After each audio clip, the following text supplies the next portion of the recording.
মাঠের বাইরে যুদ্ধ ছিল, সংঘাত ছিল, কিন্তু মাঠের দৃশ্যপট ছিল একদম আলাদা।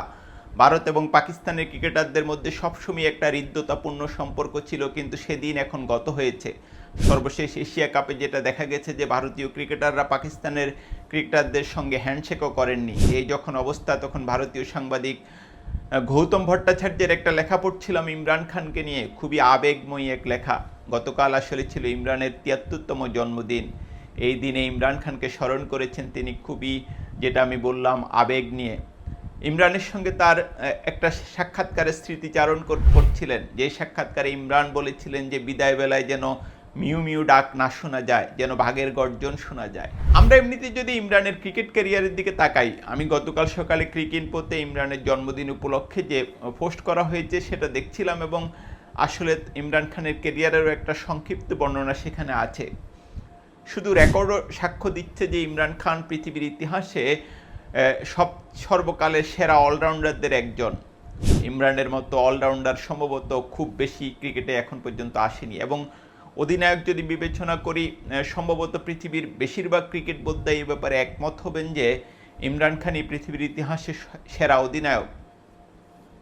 কিন্তু ইমরানের যে ক্রিকেটার জীবন, সেটা আসলে ক্রিকেটের চেয়েও বড়। আমরা যেটা দেখি যে তিনি খুব একটা হার্টথ্রব তারকা ছিলেন। পুরো ভারতের অনেক সিনেমার নায়িকা তার জন্য উন্মাদ ছিলেন বলা যায়, অনেকের সঙ্গে তার প্রেমের সম্পর্ক ছিল, এবং নানা রকম আলোচনা, যত মুখরোচক আলোচনা ছিল ইমরানকে নিয়ে, সেটা আমরা দেখি। এবং সারা পৃথিবীতে তরুণীদের মধ্যে এক ধরনের ঝড় তুলেছিলেন তিনি।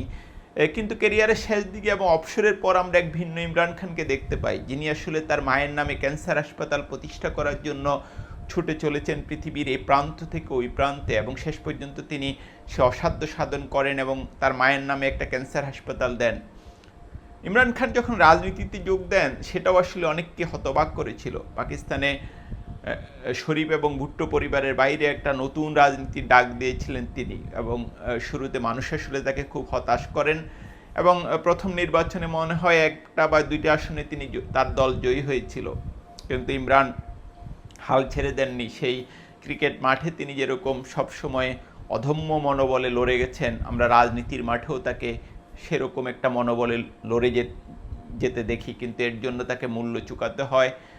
ইমরানের মূলত এই রাজনীতির যে জীবন, সেটা মেনে না নিতে পেরেই জেমিমা তাকে ছেড়ে চলে যান, এবং তার সন্তানরাও তার থেকে দূরে চলে যান। ইমরান পাকিস্তানের রাজনীতিতে নিজের অবদান রাখার যে অদম্য চেষ্টা, সেটা অব্যাহত রাখেন, এবং এক পর্যায়ে সাফল্য তার হাতে ধরা দেয়। আমরা যেটা দেখি যে নির্বাচনে জয়ী হয়ে তিনি প্রধানমন্ত্রী হন। সেই নির্বাচনে পাকিস্তানের ক্ষমতাধর সামরিক বাহিনী তাকে সমর্থন দিয়েছিল এমন আলোচনা আছে, কিন্তু এটা সমালোচকরাও স্বীকার করবেন যে সে নির্বাচনটা ছিল অবাধ, সুষ্ঠু এবং নিরপেক্ষ। কিন্তু নির্বাচনে জয়ী হওয়ার পর যেটা ইমরান খানের যে ভূমিকা, সেটা নিয়ে কিছু প্রশংসা আছে, কিছু সমালোচনা আছে।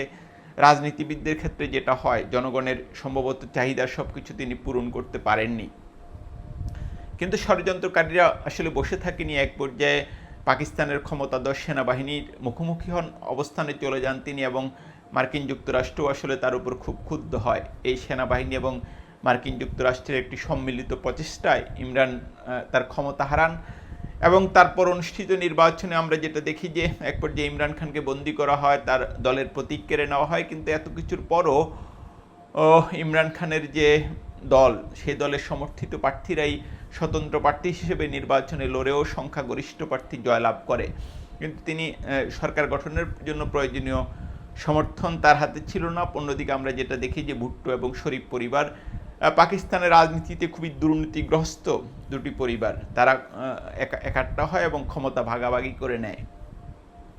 এবং শাহবাজ শরীফের মতো একজন ব্যক্তি, যার বিরুদ্ধে নানা রকম দুর্নীতির অভিযোগ রয়েছে, তাকে আবার আমরা প্রধানমন্ত্রী হতে দেখি, এবং পাকিস্তানের যেটা দেখা যায় যে দুর্নীতিবাজরা আর সামরিক বাহিনী একাট্টা হয় ইমরানের বিরুদ্ধে, এবং 790 দিন ধরে পাকিস্তানের কারাগারে তিনি বন্দী রয়েছেন।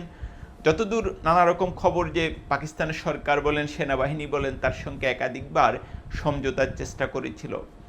ইমরানকে নানা রকম পরামর্শ দেওয়া হয়েছিল, রাজনীতি থেকে বিদায় নেওয়ার জন্য তাকে পরামর্শ দেওয়া হয়েছিল, ইংল্যান্ডে গিয়ে থাকার জন্য, কিন্তু ইমরান খান মাথা নত করেননি। এখন পর্যন্ত আমরা যেটা দেখি যে আপসহীন এবং অপরাজেয় এক ভূমিকায় তিনি রয়েছেন। পাকিস্তানের রাজনীতিতে কিংবা এই উপমহাদেশের রাজনীতিতে আমি যেটা বলবো যে পরিবারতন্ত্র এবং দুর্নীতির যে বিস্তার, তার বিরুদ্ধে ইমরান খান লড়ে যাচ্ছেন। এবং কে না জানে পাকিস্তানে যদি আজ অবাধ সুষ্ঠু নিরপেক্ষ কোনো নির্বাচন হয়, সে নির্বাচনে ইমরান খানই কিন্তু জয়ী হবেন। কিন্তু নিয়তি দেখেন, পাকিস্তানের দুর্নীতিবাজদের একটা ঐক্য দেখেন, সে ঐক্যের মুখে ইমরান খান এখন কারাগারে, তার সামনে অনিশ্চিত ভবিষ্যৎ।